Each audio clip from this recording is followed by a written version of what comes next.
we now have 10 approved adalimumab biosimilars that are on the market, and HUMIRA still does hold on to the majority of the market share, about 90% or over 90% of it.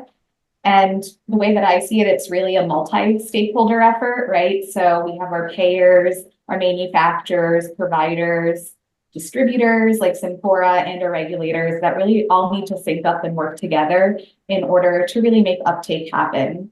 So when I think about biosimilars from the payer provider space, we've seen a couple of news blasts recently. So CVS Health announced that effective April 1st, they would be removing HUMIRA from their national formularies and the biosimilars would be covered. So that looks pretty promising. And then on the VA side, they ended up selecting an adalimumab biosimilar as preferred on their national formulary. So HUDLIMA is going to be replacing HUMIRA.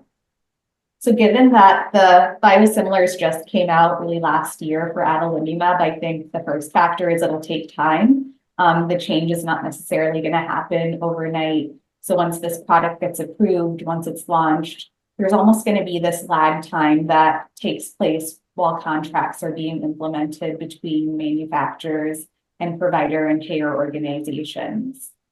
And then the other component, in addition to time, there's going to need to be some investment of energy. So manufacturers are going to need to be working with these different stakeholders for uptake to happen. When our team ended up conducting this payer survey, our annual payer survey on biosimilars, it wasn't surprising to see that pricing is really one of those top considerations when it comes to contracting, with net price being even a little bit more important than WAC price.